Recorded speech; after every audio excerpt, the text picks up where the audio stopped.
boys and girls, and welcome to the Danvers event that we're looking at different sites in town. And right now we're here on Hobart Street, numbers 176.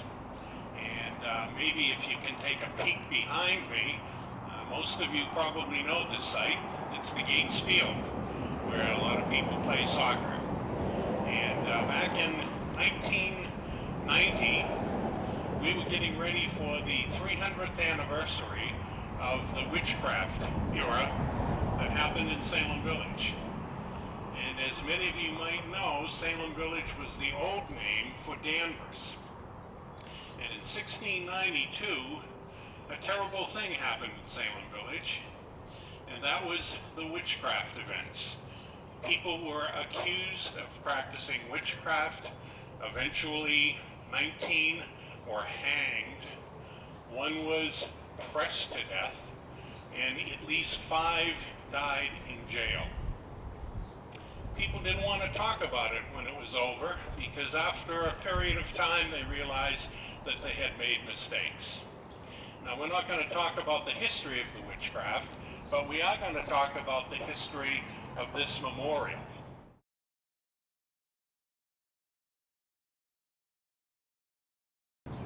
And this memorial was dedicated after about 3 years of work in May of 1992.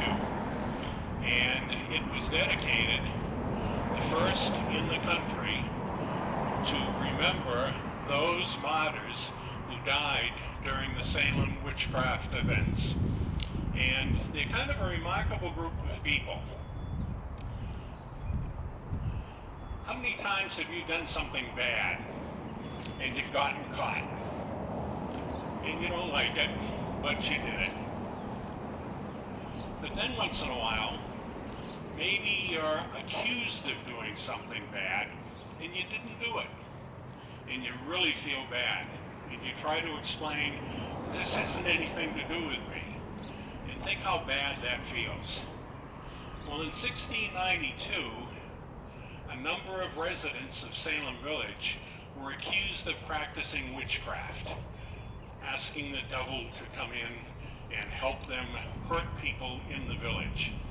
Now, witchcraft doesn't really exist the way they thought of it in 1692. So these people were brought before civil authorities and eventually tried.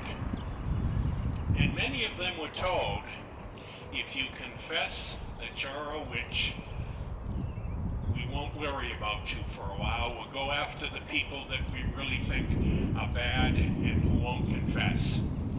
And the big thing about these 19 who were hanged is that, from pressure by their family, confess. Maybe you won't die if you confess. Or by the clergy, who believed fully that witchcraft was about, or the civil authorities who really thought these people were guilty. The one thing about these 19 who were hanged is, no matter what anybody did to pressure them, they decided the truth was more important than life itself. And all of those 19 who went to trial and didn't confess that they were a witch, all were hanged. That's pretty remarkable. When the whole government, the whole religious community, even their family were against them and told them they must be witches, they refused to do so because they believed in truth. Now, all of these people weren't saints. Some of them weren't very nice people, but the one thing they shared was a belief that truth was more important than life itself.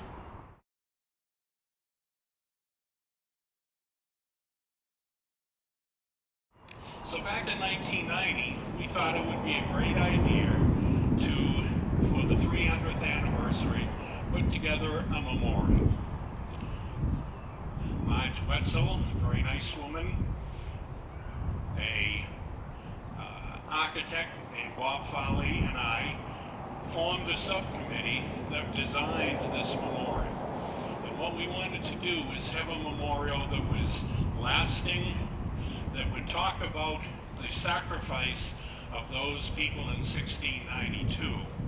But we also wanted to talk about intolerance, about how people can be accused of something that they don't have anything to do with, and a witch hunt occurs. And what a witch hunt is when a group of people are pointed out as being the bad guys in society because of something they did or something that they didn't do. Today we experience that.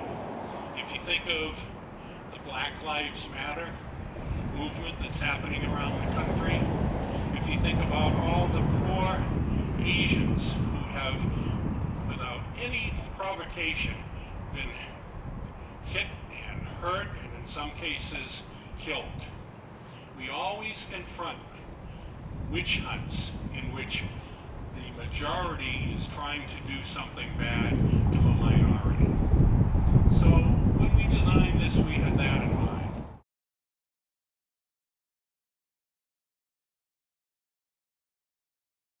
And what we wanted to do was raise some money for the event.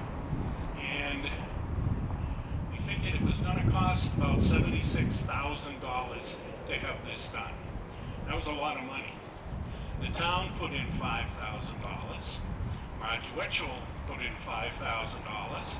A couple banks did too, but we still had $50,000 or $60,000 to raise. So people in town and elsewhere started to help us. And if you were a kid back in 1992, you maybe would have participated, like many kids did back then, in a walkathon, a 5-mile walkathon, which went all over town, beginning at the library and going up to Glen Magna. They raised $10,000. Some of you maybe go to the Thorpe School. In the Thorpe School, all of the kids there raised $1,000 to help this monument. Many people think monuments like this are kind of old and dusty and don't have a lot of relevance in our country today. But in fact, this monument was supposed to be more than just talking about the past, but looking to the future and the present time in which we must confront bad things in our society with clearness and bravery.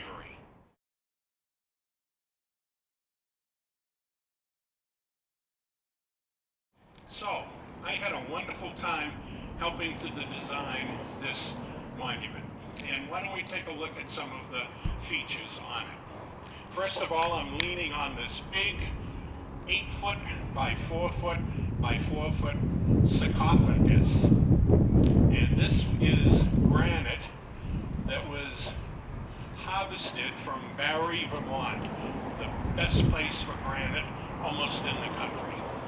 And the sarcophagus is supposed to represent the burial place of people whose bodies were never properly buried.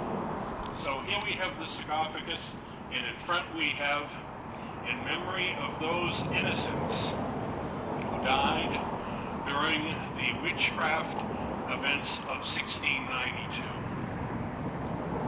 On top of the sarcophagus, we have this item. And I had a lot of fun designing that. That's in a different kind of stone. That's in a pink Canadian stone. And when it's a lousy day and it's raining and so forth, and when the water gets on it, it almost looks like wood. And what this is what was called a Bible box. And it was a box that many people had in their houses in 1692, in which they would put their Bible and other important books and papers. It was kind of a home worship area. And what we did was we put some symbols on it. Not symbols that people today might know about, but if you were here in 1692, you would see those and know exactly what it was. A serpentine section on the front with rosettes is supposed to represent everlastingness, eternity. And on the side, we have grapes on a vine, the symbols of Christ. And on top of the box, we have an open book, which says the Book of Life. Now, if you're alive in 1692, you would want to be inscribed on the Book of Life, which was that book, supposedly, that would have the names of those people who were saved and were going to heaven. During the witchcraft, a number of afflicted children, those people accusing others of being witches, indicated that the witches were signing the devil's book in blood. And this is a contrary thing to that idea of the devil's book. And when we designed this, a fellow who at the time lived at the Rebecca Nurse house, Kurt White, very good maker of iron, blacksmith, I asked him if he would make these shackles. And he did a wonderful job. These have lasted since 1992 and are in very good shape. And what we wanted to do is symbolize that home worship and home beliefs were much more powerful than all of the religion that was around at the time, or all of the civil authority. So the Book of Life, which we now say is history, and the Bible box are going down, crushing the shackles that the accused witches would have been wearing in 1692. So it's very symbolic. And then we have behind us the curtain wall.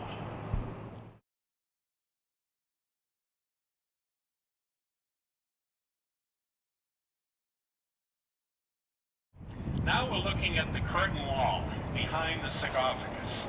And this is really the historic part of the memorial, because this has the names of 25 people who died during the witchcraft events. It starts out May 10, 1692. Sarah Osborne, who is arrested awaiting trial, died in Boston jail that day.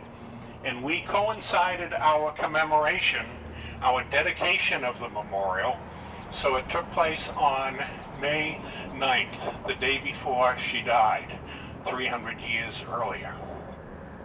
And then we also included those hanged using the names and the spelling that was typical for 1692, not the spelling that's often used today. And also their place of origin. Not just Salem villages were executed, but people like from Billerica, Topsfield, Amesbury, Andover, Rowley. So we have a chronological listing of those who died. And look at this poor thing right here. Here's a person that wasn't accused, but she was with her mother in prison, died in jail previous to July 19, 1692, infant daughter to Sarah Good. We don't even know what her name was. So as we go along, we see the other people who were executed. I'm descended from both Mary Esty, who was from Topsfield, executed, and John Proctor, who was from Salem Farms. And a lot of people who were descended from some of the witchcraft victims also helped to get this memorial constructed.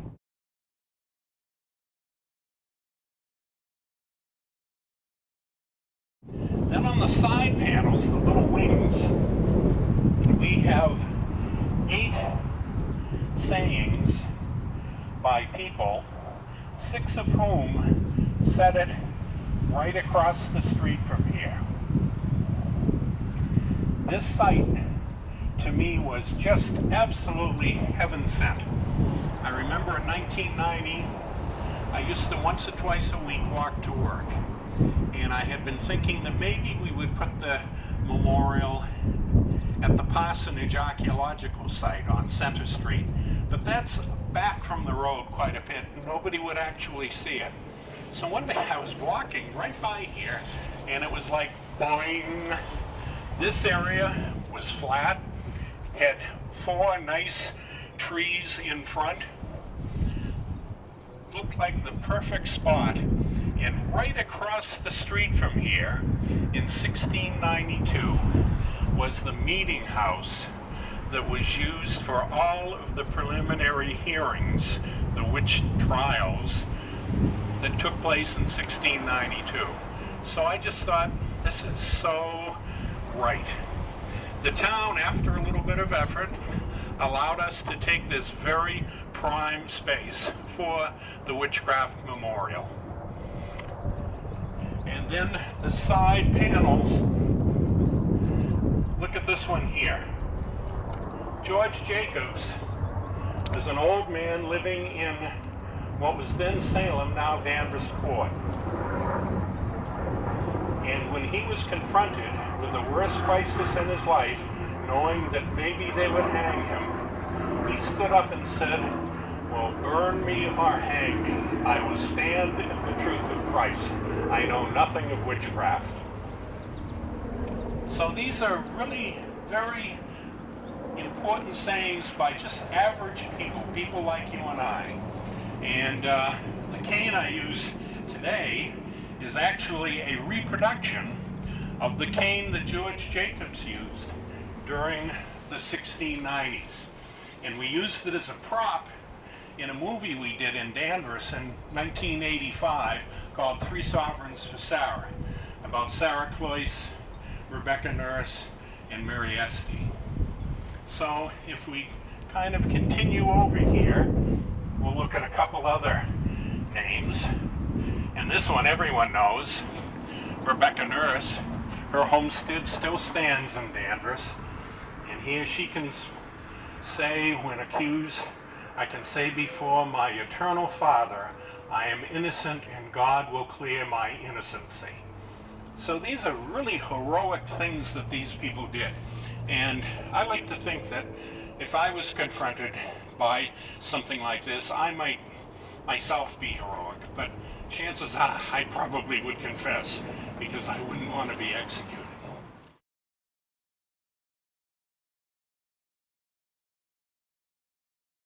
And then if you take a look up top, we have a logo that we use throughout the witchcraft events. And this was donated to us by a fella in Salem. And if you look at it, one way it might look like a minister with an open Bible or a magistrate with an open law book. And the fellow's name was Berea, who donated this to us, and we put it on everything. We thought it was very effective. And the neat thing about it is that logo there, the sarcophagus in front of us with the Bible box and the Book of Life, is actually looking straight over to where the original meeting house was, and looks kind of like a pulpit. We're told by tradition that once the meeting house was too old, it was actually moved over to this side of the street. And according to the writings, it simply broke apart, fell, and became mixed with the earth. So we're on historic property.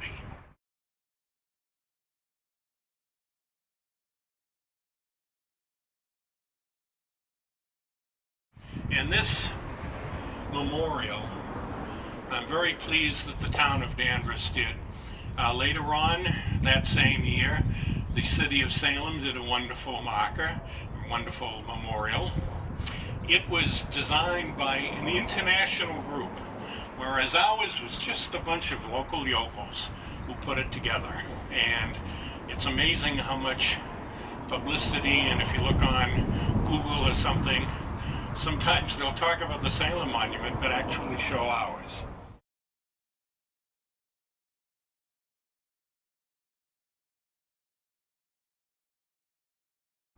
And when we had the dedication, we had over 1,000 people come.